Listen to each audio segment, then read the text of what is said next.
Dreamers Welcome Podcast. Dreamers Welcome Podcast. We back in the building, ladies and gentlemen. I go by CEO PESO, blessed and highly favored. Hope y'all feeling good, feeling amazing.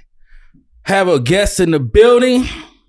My man's came late, but I needed it, so we had to go ahead and knock it out. But now he's a influential person going on in the city of Dayton right now. He's on a lot of events. Summer is coming up, and he got a lot of things going on. Introduce yourself, please. Man, how you doing, man? I'm a Platinum Chef Jay, owner of Platinum Caterers. You know, I do a lot of stuff, a lot of pop-ups. I create the pop-ups that eats here in Dayton, and I'm Dayton's celebrity chef. Been around for a long time. I just got to ask real quick, why Platinum? It was a name given to me by one of my mentors a long time ago back in the day. So when I was working in restaurants, I was working for a hotel resort at that time. And he was a chef from New York. Right. He was also from the islands. And, you know, my job was to create new meals and keep everything executed and moving fast. Promotional meals, basically. And every time I got those opportunities, he just kept saying that I was different. So when I decided to leave and start my company, he said, make your food platinum. And I said, what's that? He was like, you be platinum chef. Stuck with you since. Yeah, stuck with me since. That's a nice diversity of somebody coming from, where was he from again? He was, I'm not Well, just sure. overseas, though. But coming to New he's York? originally from New York. Originally? Okay. Originally from New York, and his name was Chef I Mean Drinks. Okay. That's his real name. Well, shouts out to him, man. Yeah. Embedding that name on you. Yeah. Man, early beginnings, man. How was it growing up, born and raised, and, you know, just a little bit of your background real quick. Man, family of 5, single mother. Dad was in the picture. Also had a great stepfather. Have amazing father, too, in general. He has a famous name. And he's also a pastor. My childhood was, I didn't play video games. I was always curious of what's going on in the kitchen. I had a crazy sense of smell for food. Right. You know what I'm saying? So, you know, my family cooks, my grandmother, my mom, things like that. I boxed. I did that for a long time. Wrestled, did that for a long time. And then I played basketball, a little bit of football, tight end. So you definitely was kind of into the whole sports realm of everything. Yeah. Even had a basketball league for a long time. Me and my cousins, Dan Matt Carrots and my brother Jeff. You know, we had a basketball league called Luxury Basketball Association. Anybody that played ball here in high school in Dayton or college, when they left, if they went overseas, I was the person that was looking for rec when they came back home. Clutch. Mm-hmm. What's your earliest memory, like, just in the kitchen, though? Like, earliest memory is my first time. I'll never forget. I tell a lot of people this story. I get to rub my hands too. My grandmother was always cooking. We had a big family. My grandmother had a family. She had 16 kids. Yeah, 16 kids. Yeah. Also, 4 was married in, and then a couple of them was adopted. But when I was young, I was like 7 years old or something, and I walked in the kitchen. And I asked my grandma, I said, man, what is this box? With, you know, how you keep making food come out of this box? And my grandma told me to get out the kitchen and get away. So when I ended up doing, because I was curious, I touched the eye of the stove. She just removed the pot, and she didn't turn the pot off first. you didn't know. Yeah. And I burnt my hand. That's the scar still there. And that's the way to remember the memory. Shit. Yeah. So when that happened, I wasn't one of those kind of people when you get attacked by a dog by a younger age, you don't like dogs, you're scared of dogs. I was still curious, you know, so it turned me into what I do now. Yeah. Okay, so you were saying that you was very sports orientated, but what was the deciding factor of, like, all right, was it an injury with sports, or was it just like your heart was leaning you more towards, like, I'm pretty sure throughout the years from Granny and everything, like, you was just like still like cooking and whipping up things or whatever. What was the ultimate dream before, like, being Platinum Chef became like your thing? I want to be a heart surgeon. A heart surgeon? Yeah, I want to be a heart surgeon. I had to think about hearts and arteries and all that stuff. But my mom she's a nurse, so she worked in the ER, trauma ER, and she would always come home and tell the stories about what happened. And she always try to protect us by telling us about, you know, not staying in the streets, don't hang around the wrong people, because some of the things she had to do, some of the lives she had to save, you know, she knew what happened. So, you know, she would come home and tell us things. And I always stay hurt, you know, out of my mom kids. I was the brittle, hard-headed one. Yeah, against the grain. I was the same way. Yeah. So I stayed in and out the hospital, and I was also sick too a lot, and so I stayed I'm in and out the hospital. So I would just get fascinated with watching how the doctors move, how they talk. I like their language. Mm-hmm. And it just that's just a vision of like they doing something important. Yeah, you want to be in that position. Like I totally get it. I got an early memory of that. I mean, I had so many injuries myself. Like it just was like, damn, you got a hospital. You got to depend on them. Like just in general, just how they move and they so calm with just crazy shit happening. But Mm-hmm. So what was that defining factor for you of like just the whole? I'm about to like just pursue being a all-time chef. Like what age, what time frame? Like how was that? Man, getting cracked on by your cousin or your brother, because you was burning grilled cheeses. What the fuck? One time I got my own place for the first time. Came back home from school. No, I'm sorry. Came back home from school and got a place, and I called my whole family over. No one knew I was in culinary though. We was in between semesters. So wait, I skipped over. So did you go to school for culinary? Yeah. Mm-hmm. Okay, so that's what after. What?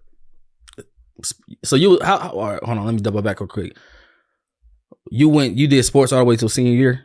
Yeah. But then you decided to still just go to culinary art school after graduating high school. Yeah, I was scared to well, one, I didn't think I was gonna get picked up by no school for for any of the sports I did, just because I just didn't feel like I was that good.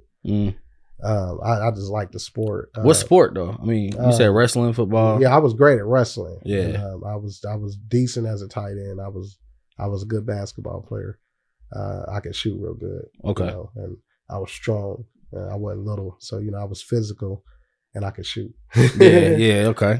So that made me get agility. That, and I was tough. Didn't back down from nobody or anything. And I didn't mind fighting if it had to happen. Word. But what did it for me is one day, I decided to go to culinary. I was actually in culinary prep at St. Clair while I was in high school, and I was still indecisive about being a surgeon, and decided to do a Thanksgiving dinner one day at my house. Called my family over, and I thought it was good, but they said it was terrible. And my cousin just cracked on me so hard, him and my brother, that I just said to myself, man, I'm gonna prove to them that I can do this. And I fell in love with something I didn't even know I was gonna be that great at. Yeah. So what's the defining factor of like, okay, like what is it about cooking that is it more so it make you feel good, or is it the pleasure of making others feel good? Man, it's both. It makes me feel good when the results come in. Even though, and the best thing about it is it's the tough dudes. What I'm saying? It's a lot of cats that just don't want to give you props. You know what I'm saying? Especially the ones that didn't really care about you back in the day. You know what I'm saying? And because I kind of started living by this thing, like, man, I got all these haters, man, and I used to let it get to me. But then one day I just woke up and was like, man, one of these days these haters got to eat my food. Yeah. And the reason why I came up with that is like all the events I started to realize I was getting booked for. I'm running to everybody. I'm running to childhood bullies. You know what I'm saying? Mm-hmm. And I'm like, if I'm running to these people, I'm gonna run to that one I know been popping his gums about my food, and I'm gonna change. Clap back, yeah. So I started letting my food defend me.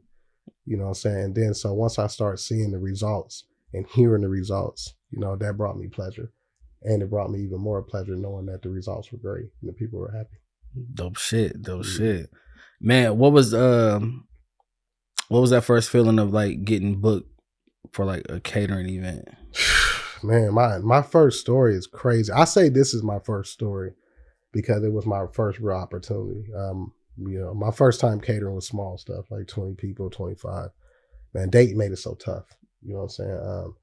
I can imagine. They made it so tough when, because a lot of people knew me. I was throwing parties first. I was Hurricane Productions. My boxing name was Hurricane, like Hurricane Ruby came Carter. Mm-hmm. I was named after him. That's the Denzel. Yeah. So when I started boxing, I was telling my mom, like, I like Hurricane Reuben Carter. So every time I would go in the gym, or my mom would book me in this boxing gym, I always, be doing Reuben Carter. And so then the coaches just started calling me Little Hurricane. So when I started my first production company, it was Hurricane Productions. and I was throwing parties, and a lot of people know me for parties. So when but they didn't know I was already a chef. Right. I was running restaurants, corporate restaurants.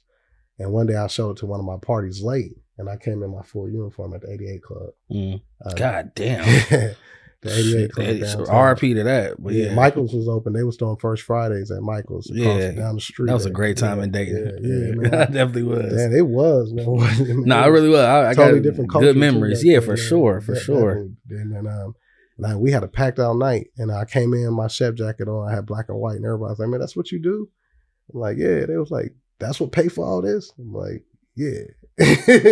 So but my first opportunity, man, was I got this guy heard about me. I met up with him at GFS in Trotwood, and he asked me if I can cater his daughter's wedding in his backyard. Now, the first thing I thought was, here we go with a backyard barbecue. And then he sent me to his wife. This story is cool. He sent me to his wife. His wife started doing all the handling. I had no manager or anything at that time, because at this time I was fresh with it, but I had a lot of experience from the culinary degree and working in restaurants. Right. So his wife booked me. They didn't pay me a lot of money right away. And I did this, I did partial of the catering for this wedding. I had the cocktail hour. I didn't actually have the whole meal. The buffer. Yeah. So I had the cocktail hour, and we also had to park all the cars for the people. And I get to this house, and it's a huge house. It's on 12 acres, beautiful place. And come to find out, the guy that hired me owns the phone prison system, telecom communications. So when you down in the county or in prison, that caller ID behind you that's talking is his company. And he's been using me for the last 13 years. I still work for him. It's that relationship builder. Mm-hmm. Yeah. Man, damn. I do want to say too, by the way, I mentioned off camera, but RP Frizzle, you did the repass for Frizzle and his lady, and very appreciative though, man. I think everybody's I saw the excitement, like you just had the food laid out and everything, you know what I mean? And just making it work, man. So I just want to say that too. Man, so besides Granny, man, any other influences, or do you have just specific ways you get motivated to just come up with new ideas, or just keep it going in general? Man, so much about me, man. Like I've been doing it for so long at this point, and now I can just be in the store and see 2 or 3 items and come up with a so you that hey chef, what can you do for $20? Yeah, you can whip up some shit. Yeah. I'm at to actually start doing videos, cheap meal videos real quick. I'm about to say, because are you? I mean, obviously, I'll be on Facebook heavy now. I see you though, but how do you feel about the whole social media and people? Do you think that's a good way to build leverage? I think it's a good way to start a relationship. Okay. Man, I've been on social media forever. I would say a lot of my business came from social media, but it also comes from when they meet me, and then we click, because I make my presence a little different, from my social media presence. So in my presence, it's different, and I kind of gain new friends and new opportunities through that way. Yeah, I mean, because definitely meeting somebody in person compared to social media is just the bond of actually getting the vibe of this person is a better connection. Yes, certainly. Yeah. Man, newspaper. Yeah. I seen you recently posted, I honestly forgot we had kind of 2 different newspapers, Dayton Daily News, and what's the other one? Dayton Weekly. Yeah. Yeah, I made history. Yeah. Explain that for the people who don't know. All right, so the Dayton, everybody know what Dayton Daily News is, so I don't think I have to say too much about that one. No, that's a staple. But the Dayton Weekly is that newspaper was designed in the in the early 90s, because Black people at that time still weren't getting the proper acknowledgement, notoriety, through Dayton Daily News, unless it was a huge thing, somebody got shot, or they was always showing negative stuff, local crime, car wreck, whatever. Yeah, they weren't really promoting any of the small businesses. We had a lot of small businesses you would see the Price Brothers, the suit, the guys downtown. I got tailored there from my prom. You see them there, but you didn't even know we had Dixon over on Gettysburg. Next to churches. Yeah. That was another place I went to for the second. That was never in the paper, and they've been in business almost as long as Price Brothers, and it's our former Mayor Dixon's family. So it's just that was a big deal. So this newspaper got formed, and it was made for blacks, for our black people. In the community, so we have our own newspaper that carries just the same amount of weight as Dayton Daily newspaper. Yeah, so it's a hard paper to get into because they're tied to so many different avenues. But if you come across it, then you're lucky enough to do it. Yeah, Dayton Daily is just like the main. It's just the overflow of like what people used to. Yeah. And what I like about Dayton Weekly, man, it's really about the small black businesses. The community. Yeah, well, for really sure. Is, now that I mention it, I go to this health food store in Trotwood, and they actually have them papers rather than Dayton Daily News. On Seaman Dollar. Yeah, with Mr. Yeah. No, I'm talking about the one in Trotwood. It's next to McDonald's. It's like a super low key spot. But, okay. Yeah. I just realized when you said it, and I was looking, I'm like, oh yeah. Mm-hmm. Okay, so I got a person. They do the same thing too. They deliver. They that's what I'm saying. Yeah, they do the whole joint. It's the same. No, they still distribute. Concept, man, it's dope.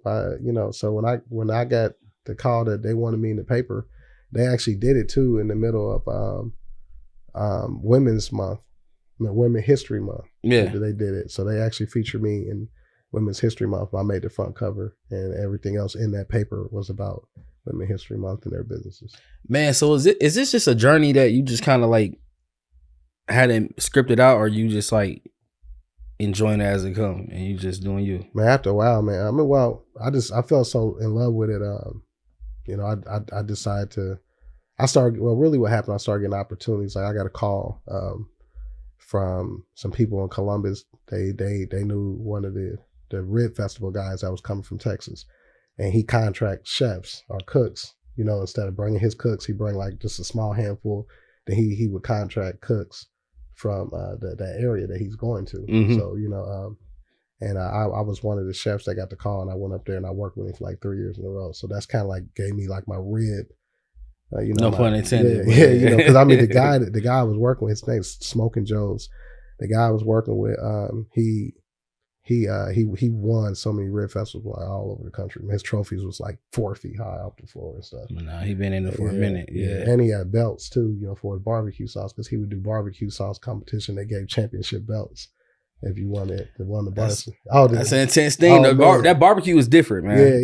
You got to know what you're doing, man. Yeah, that's kind of where I kind of came up with my whiskey barbecue idea, because I saw him make barbecue from a Texas whiskey, and I'm sitting there watching this dude make it. And then I saw how he cooked it up and how he kept adding and kept reducing until you taste that whiskey, and that barbecue was perfect. And that's a slow process, man. Mm-hmm. I mean, I learned that from like YouTube. Like cook it low and slow. Yeah, low and slow. Yeah, makes sense. Yeah. Man, so wait a minute, hold on, I got my notes. Man, I'm bouncing around. I got like a lot of questions though.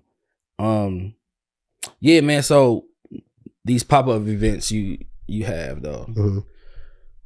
I have noticed that chefs now are way more vibrant, dynamic, mm-hmm. and way more like you're branding yourself. Yeah.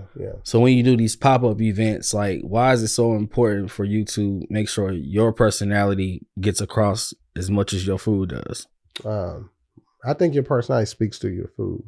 When you show if you're confident, and you're smiling, it's kind of like the one of the in the handbooks in the restaurants, you'll greet everybody with a smile.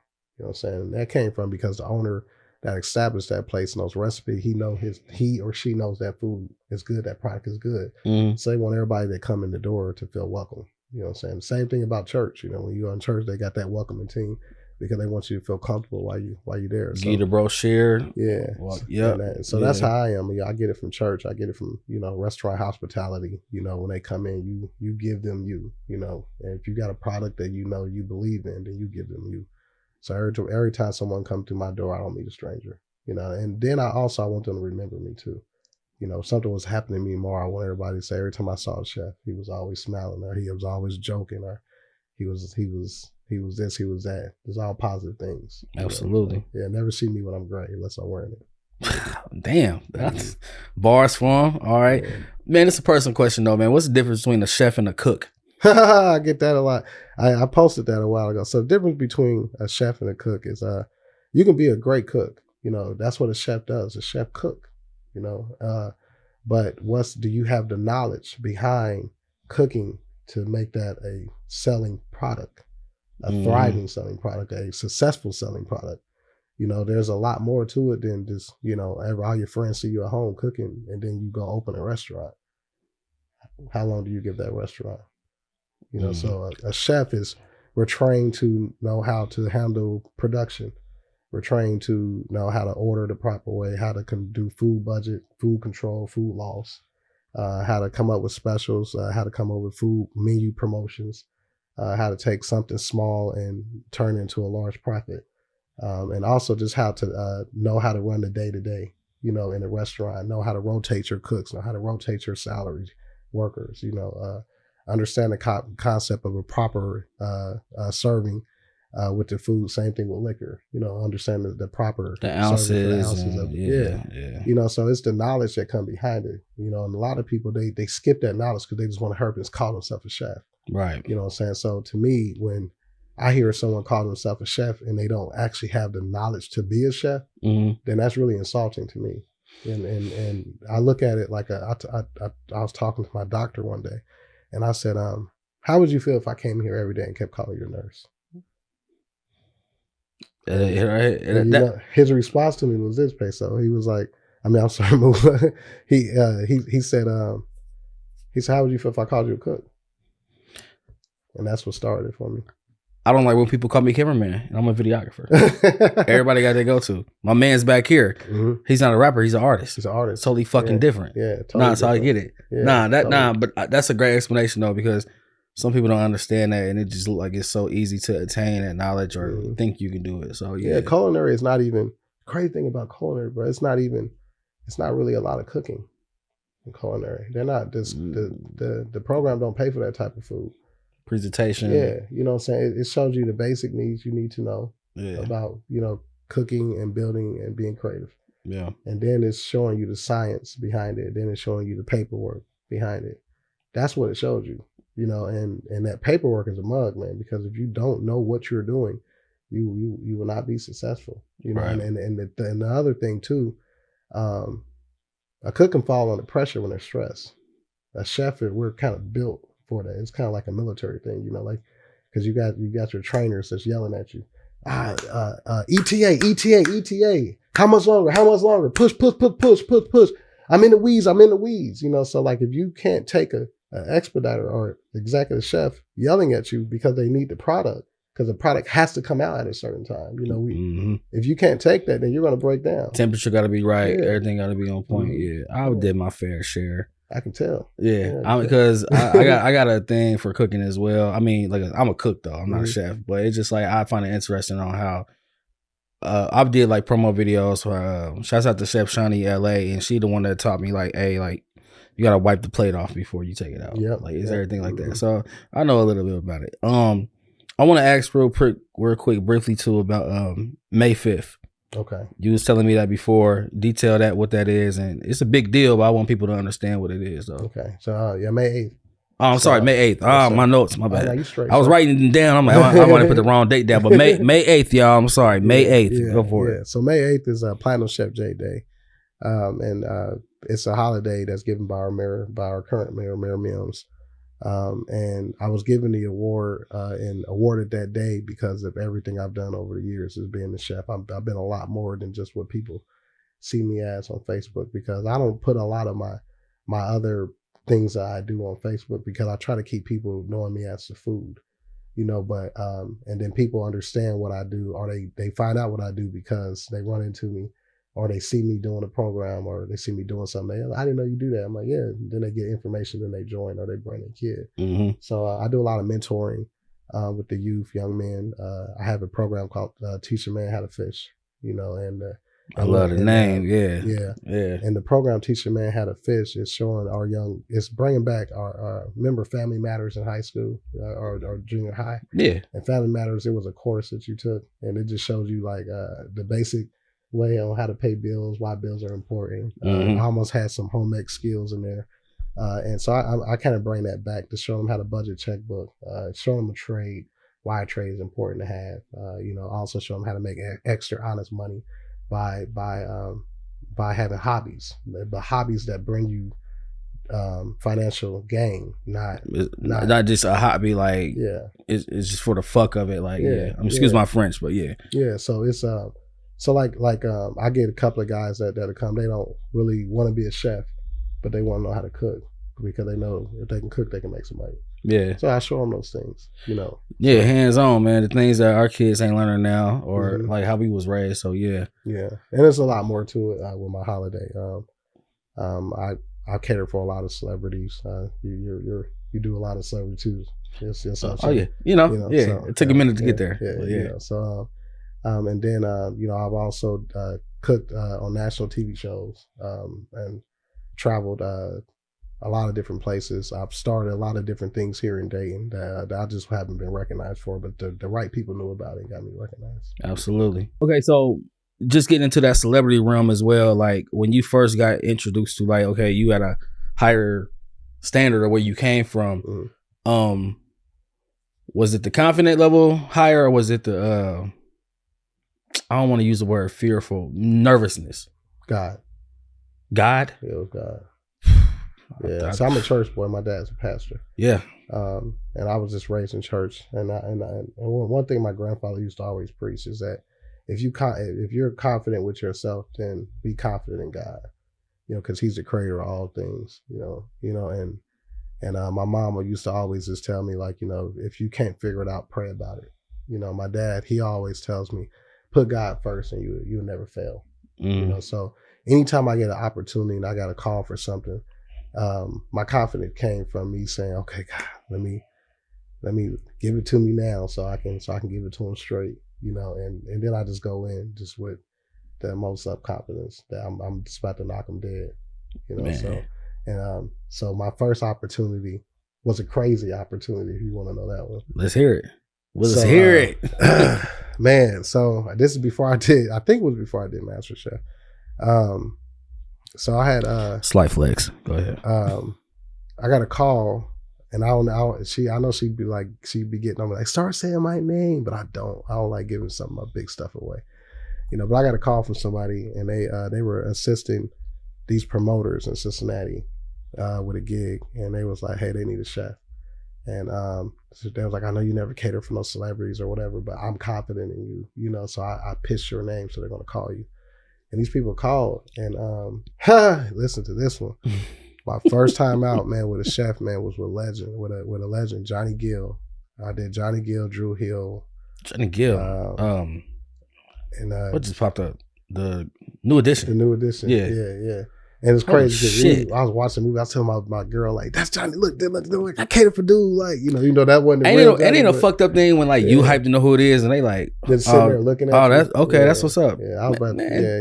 I made her a bologna sandwich that day too. Like, you want to give me that bologna attitude? Just bologna sandwich. Right. So, but so I catered for Johnny Gill, Drew Hill, Jagged Edge of 112, and then also She Speaks, the national poet. And then later on from that, I ended up with Marsha Ambrosius. But what really did it for me, man, is that I was also took care of their writer. So I just wasn't, the guy didn't just call me to cater. He was like, man, look, I haven't even got their writer done yet. And every group has their own writer. Yeah, specifically what they want in there. Yeah. Mariah Carey want red M&Ms. Man, it was like crazy, weird shit. Dude. Yeah, like, and this is my first time ever with this type of opportunity. What the best way to get thrown in, man, wasn't it? Like, and especially that amount, that amount of celebrities. For sure. This is Drew Hill and coming out of their prime, but still in their prime. Yeah, they still touring. They still selling them out. Yeah. So, and this is years ago, man. Just speeding up real quick, then help me get back to that. My current manager, I showed him a picture like, hey, this is me with Cisco and and I was young, and he was like, how long was that? Because he wasn't my manager at that time. I still didn't have a manager yet at that time. And I told him, I said, man, that was like 2014, 2013. He's a celebrity manager. He managed national recording artists. My manager, Tony Sanders, New Image Entertainment. And he picks up the phone and he calls Cisco, and Cisco was with his manager, and they pick it, and they're on car speakerphone. I'm not making this up. I have not seen these guys or since 2013, 14, and he remembered me, and this is the crazy thing. He was like, man, you know my chef, Platinum Chef. I didn't even go by Platinum Chef yet. I went by Platinum Caterers. I haven't even started the Platinum Chef thing yet because I wanted to get Platinum Caterers off the ground before we talk about me. Yeah, So and Cisco was like, yeah. How can I ever forget him, man? He was like, that man can cook. He was like, is he gonna be at the show next month? Because they was recently here. Yeah. And he was like, we're gonna work that out because we know the people putting it on. But he was bragging that he knew you. And he said, I think that's amazing that you remember his flavors. He was like, man, I still haven't had anything like that. That's a great impression to leave on somebody. Now, my heart was going crazy. It made me feel good. Even though that Cisco, he's not like anybody huge. But still, though, man, to get that notoriety, yeah, and that mean you doing something right though. Like, because I could advocate for that just off of people. They still ask me to, do video work or whatever, and it was like 7-8 years ago, and we've only gotten better with it. Yeah, we never, you know what I mean? Yeah. Like whatever we did in the past has impacted them enough. Like shit, we raised the bar. Yeah, I say that humbly, but goddamn it, confidently though. Yeah. My G. All right, so we're gonna wrap up though, but real quick though, before. Now I feel like you already answered it already though, but I asked everybody, what's a good quote or a piece of advice that you live off of? So I got my own little things going on. I always just say them to myself. Sometimes I say them at home. Today is just another day, but tomorrow is your future. If you understand tomorrow's your future, then today will never end. Keep making that money, keep grinding. Sound like living the present to me. I mean, but damn. Yeah. So it's basically how I take that is that if I say to myself tomorrow I'm going to make money, and then I say that's my future, then I don't want my future to ever stop making money. So I'm still living into that same day every day. That day stays the same. Yeah. I just keep gaining, keep going. Absolutely. I love that. I love the originality. Like, I mean, everybody got their own original, but I love the backstory of it though. Yeah.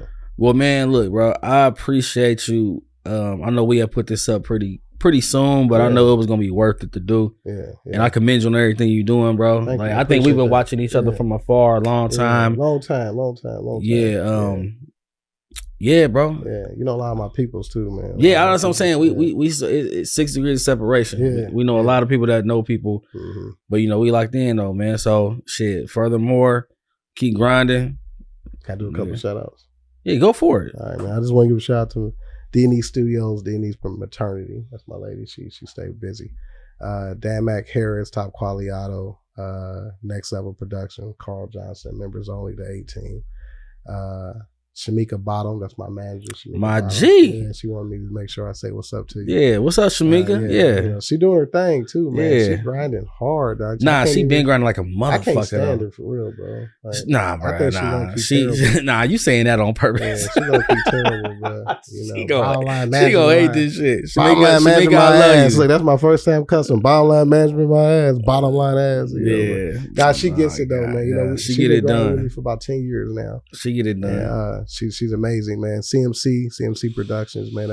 He does all my video and editing. He's also my promotional manager, Brian McNichols. He legendary with me. And I had one more, man. Who was it? You Dayton, Ohio. I appreciate y'all, man. Don't give Dayton what's the name? Had to figure y'all out. This you guys, I'm doing a pop-up this Friday too, man, at 233. 2330. Hold on, you got to wait. You got to say the date though. Okay. What is that date? Wait. Okay, this ain't gonna be out by then. it's but not. He got pop-ups coming. All right. Yeah. May 8th is gonna be the big pop-up. I'm gonna tell you what, I'm taking all 5. I'm taking my favorite DJs. I'm gonna do the biggest DJ battle featuring my food, man. I'm doing that members only. And that's on a Monday, so we acting the food, man. So May 8th, Platinum Day. What is it called Platinum again? Chef J Day. Platinum Chef Day. Platinum Chef J Day. Yes, sir. May 8th. Almost like saying Super Taste Cheesecake Pies. Man, yeah, bro. I ain't doing all of that. But look, my G, I appreciate you. I love the energy. Yes, sir. Love you back. I wish I would got a plate. Anyways. You get it. See you Friday. All right, bet. Dreamers Welcome Podcast. Y'all keep on dreaming. We out. Dreamers Welcome Podcast.